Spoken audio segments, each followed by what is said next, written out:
Hello and welcome back to my channel. I hope you all are doing good. I am doing good too. Well, let's start.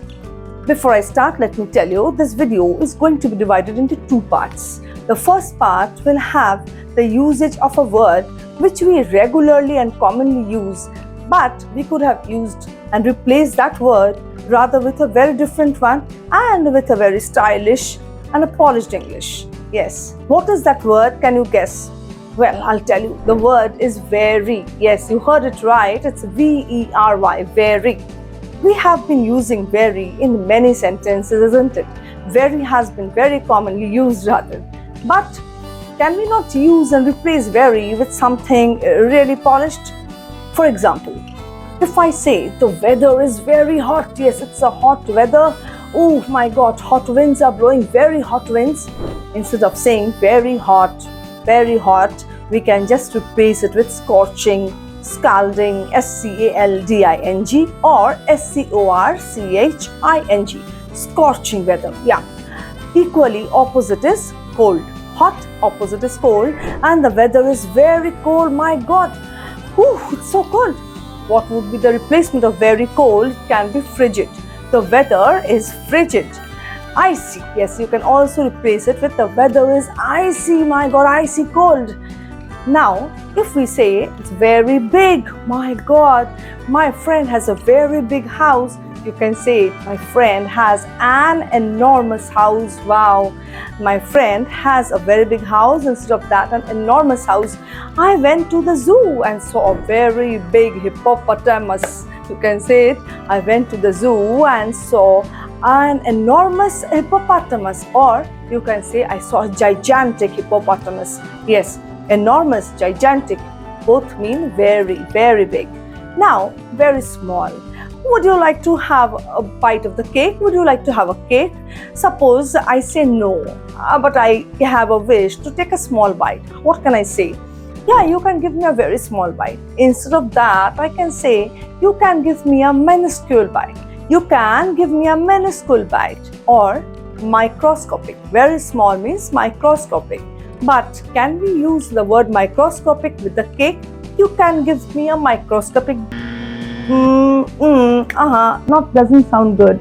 So here we can say microscopic is the letters. My God, your handwriting is microscopic. It's so difficult to decipher. Microscopic means so small, the letters are very difficult to decipher, means difficult to understand. So instead of very big, use enormous or gigantic. Instead of very small, use minuscule, microscopic, as it applies in the sentence. Now going to, wow, very nice. My uncle has a very nice house. Yes, we went to a very nice hotel.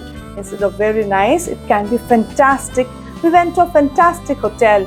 Wow. The place was beautiful, was very beautiful. The vacation, the holiday that we spent, the hotel there, and the mountain, the views were very beautiful. Instead of that, you can say the views were breathtaking. The views were alluring to the eyes. All of them mean it's very. Very actually means extreme level of something good. Well, you return from the workplace and your friend calls or somebody calls, come on, let's go for a walk. Come, let's join into the party. Come, let's have a dinner outside. Hey, come, let's meet. No, I'm very tired. Instead of that, you can just say, I am exhausted. I am exhausted. Yes. Now next, happy. Yeah. Wow, holiday coming up. It's Sunday, holiday, and I am very happy. I'll just go for a long drive. Instead of saying very happy, you can say, I am overjoyed. Wow, I'm overjoyed. I'm elated. Elated also means very happy. Now, I am very angry at your behavior. Instead of that, you can say, I am furious at your behavior. I am upset doesn't always mean very angry, but very angry means furious. The advanced of very angry can be furious. So these are the words which you can really use in sentences and create a good impact and be a good speaker. Yes, because while speaking, we should keep on trying to push ourselves from the regular English to the advanced level. Now, here I end part 1. Now part 2. Part 2 would talk about the regular words And the advanced. Again, the advanced words, phrases or idioms that we can say to mean something. For example, if I say in a sentence, oh, again, I don't know how would I try to do it. It's going on, taking time. I'm trying to go on giving my projects everywhere. I'm trying for a job, but yet I am not approved in any of the office by the management. And your friend says, hey, hang in there. That means don't give up. Hang in there, be there, don't give up. Oh my God, it's hot and cold weather. It's not a very good weather suiting me. I have a bad weather now. I have a bad cold. It's a bad weather for me. Now suppose you have a bad cold and the weather doesn't suit you, and you say, oh my God, I have a bad cold, the weather doesn't suit me. Instead of that, say, I am under the weather. I am under the weather. Well, I am with you in every kind of circumstance. Don't worry, my friend, I am by your side, always there. Instead of that, the advanced English line can be, I will be with you through thick and thin. Through thick and thin. Yes.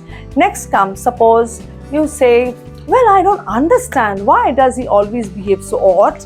I don't understand this. There is no explanation of his behavior. Well, the line can be, it beats me really to understand what makes it that he behaves in such a way. It beats me. Hey, I have got a project and my company is going to shift me to a new place. I don't know whether I should go there, whether I should accept it or not. Hey, are you listening? Yes, you say, I am listening. Instead of saying, I am listening, you can say, I am all ears. Don't worry, you tell me. Yeah.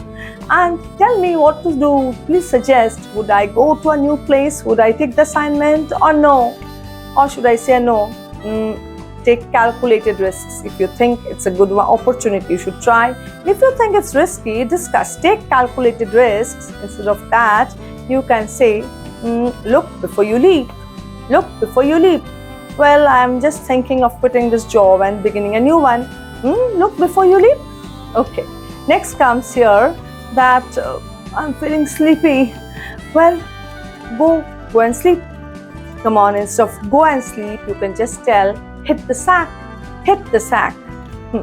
Now, next comes, I have my exam. Oh, my entrance test tomorrow. Wish me all the best. Oh, all the best. Good wishes. Best of luck. Instead of that, advanced English can be, break a leg. This is all for today. I hope you understood and you are going to apply this in your sentences, because it is really going to put an impact in your style of speaking.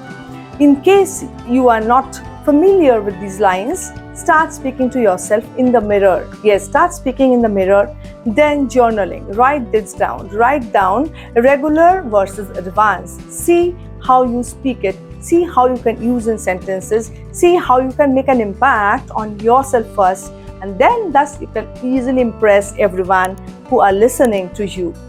So these are the words for today's video, and if you want more of this kind, do write in the comment box MORE more, MORE more, and we'll meet you soon with my next video. Till then, bye-bye.